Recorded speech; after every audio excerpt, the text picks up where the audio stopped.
Good morning, everyone. I'm going to show you how I go from looking like a homeless person to looking like I have 10 sugar daddies on call. Yes, I'm a total catfish, but that's okay because it just means I have skills to look bomb as hell. I'm going to show you guys my favorite tips and tricks when doing my makeup. So if you want to learn how to catfish like a pro, keep watching. Okay, y'all, prepare yourself for this journey because it's a lot of work. First off, please prime your skin so that your makeup stays on all day long. I like to first apply it to the areas that get oily the fastest, which is my T-zone area. I love the Hydro Grip Primer because it makes my foundation stick to my skin and keeps it in place all day. I find that this primer also helps keep the oils at bay. Next, I use my favorite double wear foundation from Estee Lauder for a flawless and natural look.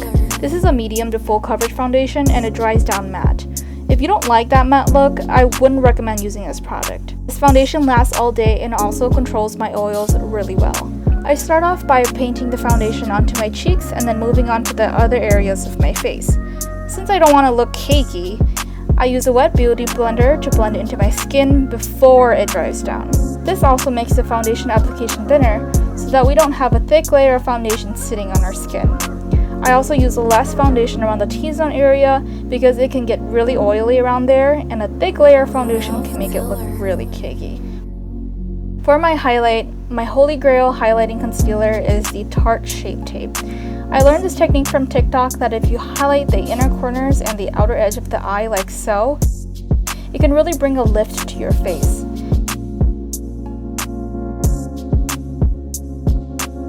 Now I'm just highlighting my forehead, nose, upper lip, and chin to bring light to the center of the face. I feel like I have a large forehead, and therefore I only highlight the bottom half to make it seem like I have a smaller forehead. Contouring around it will also create a smaller look, which I will show later. I highlighted my smile lines because I feel like there's a lot of darkness around there, and I want to make it look fuller and not so sunken in. I use this yellow concealer from LA Cosmetics to highlight the areas that I feel are the darkest on my face. I start off with the bags under my eyes, some areas with scarring from acne, then my upper lip and the outer corners of my eyes to give it a maximum lift effect. I use my fingers to blend it out because the warmth from my fingers will help melt the concealers and foundation together.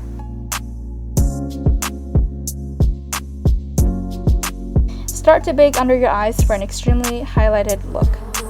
Baking also helps the makeup stay in place all day long. I did this every day when I was at Disney World and it really helped my makeup look smooth and matte all day, even in that humid Florida weather.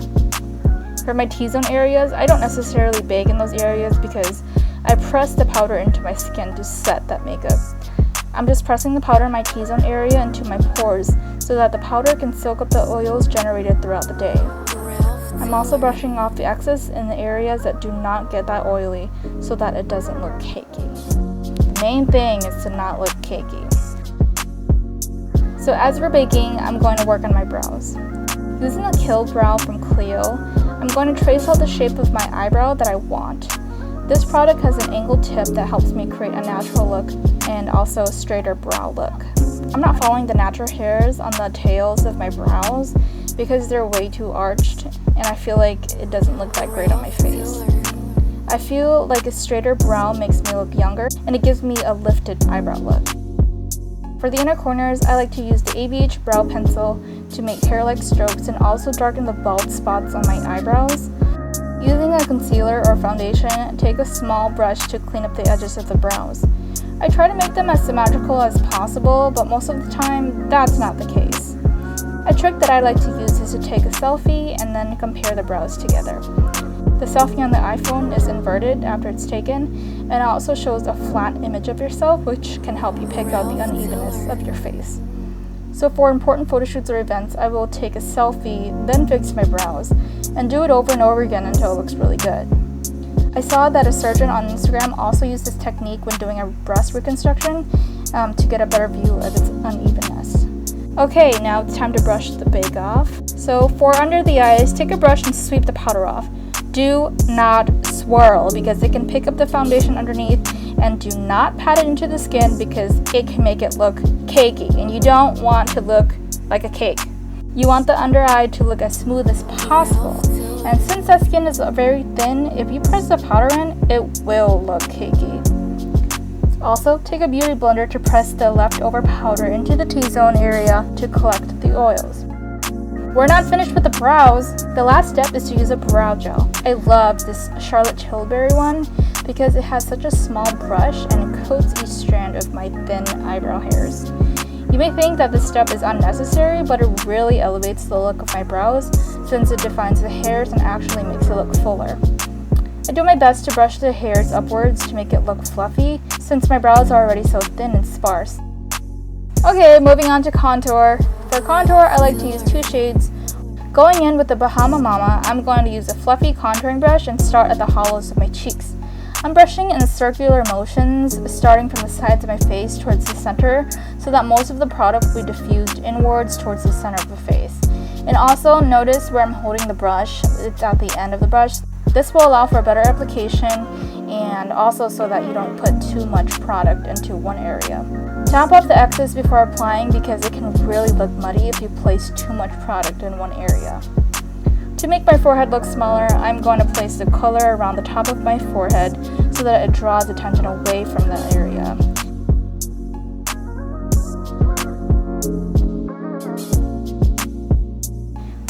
To get rid of my double chin, take the gray toned contour color and a stiffer brush and brush along your jawline just like so.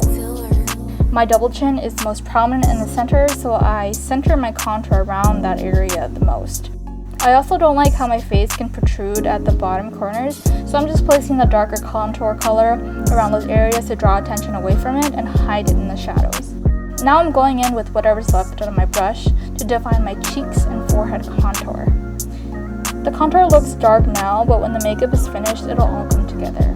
Now, taking a light face powder, I'm just going to define my cheek contour by placing it under the contoured area on the hollows of the cheeks. This also cleans up any bronzer that falls downwards towards the jaw. So bring it all the way to the center of the face.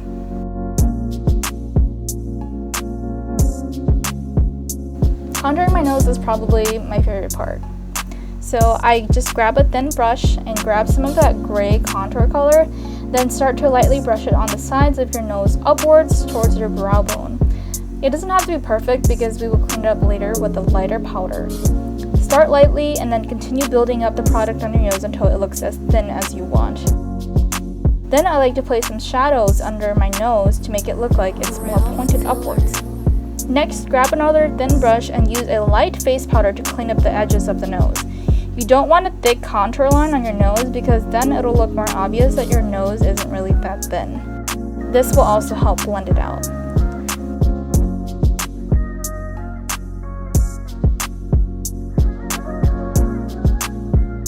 Now we are going to take the same powder brush and blend all of the contoured areas together. This will really help diffuse the harsh lines of the contour. I don't blend too much around the areas that I want to look really sculpted, like my nose and cheekbones. So now we're just going to grab some setting spray and spray that all over your face and allow it to fully dry. This helps really blend the powder and foundation together. Blush time. My current favorite is Down Boy from the Balm Cosmetics. Take your blush brush and start applying it from the apples of your cheeks and upwards. You don't want to drag the blush downwards because it can really make your face look like it's droopy or saggy. Also, right now I'm into the cutesy girl look, so for that cutesy look, I like to place brush in the center of my face like so, and then on my nose. Okay, highlighter. So using Water Brat from Fenty Beauty, just brush that highlighter on your cheekbone and upwards towards your temples. I'm going for that like wet beach girl look, so that's why there's so much highlighter everywhere. Also, be careful not to place highlight in the center of your face because it can make you look like you're oily. I like to highlight the outer corners of my eyelids, upper lip, and just a little on the tip of my nose. It's especially important to highlight under the brow to bring light and make it look like you got an eyebrow lift. But be careful about placing it on your eyelids if you have hooded eyelids like mine. It can really accentuate those fat pads and make it look even more hooded. I'm not really an everyday eyeshadow wearer because I feel like I can really accentuate my hooded lids. So I just place the gray contour color into my crease and blend upwards. I also lined my bottom lids with it. Honestly, I think that less is more with eyeshadow, especially if you want to go for an everyday sort of natural but cute look. For special occasions, I would do eyeshadow, but every day I think it's too much of a hassle. Having hooded lids is hard enough to work with, and if I don't do my eyeshadow perfectly, it's just gonna make me look like somebody punched me in the face. I also love using this eyeshadow stick from Etude House because it really helps accentuate my crease, and it also just makes my eyes pop. You can tell I use it a lot because it's almost gone. Eyeliner, okay.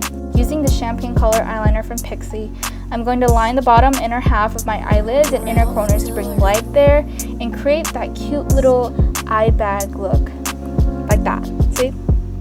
Using small, short strokes, align your eyes with any eyeliner and create a wing at the ends.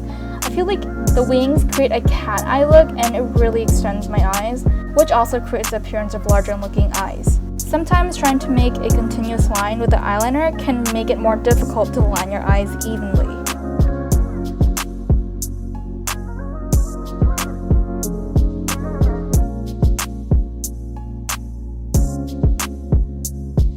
Lashes, okay.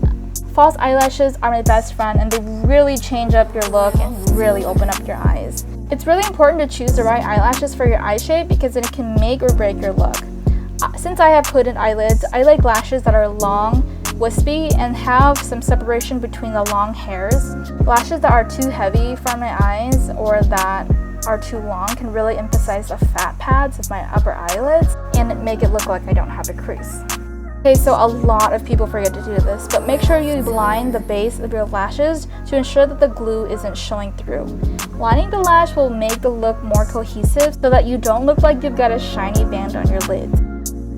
The lips. So for the lips, I like to create a very voluminous, plumped, pouty look. So to give that look, start off with a neutral brown lip liner to create the shape. We're going to start with darker colors and work our way to lighter colors. Starting at the cupid's bow, use small strokes to slightly outline the lips.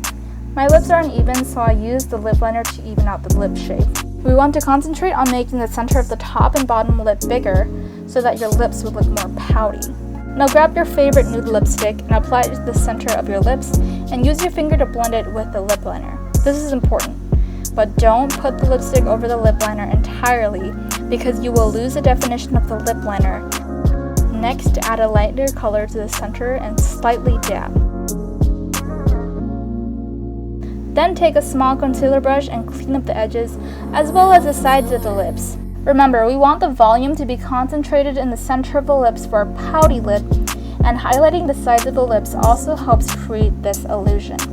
For even bigger looking lips, you can add a lip gloss over top, but I personally like a matte lip. The last step for the makeup is to set the face with setting spray. I like to use the Urban Decay All-Nighter, but you can use any setting spray you'd like. Alright, so just because you're done with your makeup doesn't mean that you've completed the entire catfish look. I think that your hair can really make or break a look, so since I don't have long hair, I'm putting on some 22-inch extensions into my hair. They don't completely match my hair, but it'll do for the look.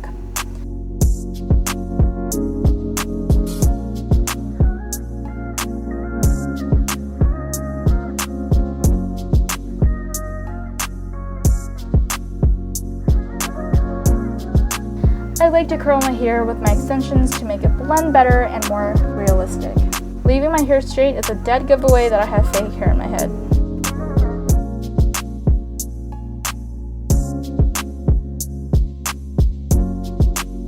Alright, so change your outfit to something cute and add some pretty little earrings. And now your catfish process is complete. Alright guys, this is the finished look. I hope you guys liked it. I know that I look quite different from what I did before. Honestly, that's the whole point. Anyway, that's it for the video. Thank you all for watching, and please don't forget to like the video and subscribe. Turn on that notification bell so that you'll get notified every time that I post. Alright, love ya.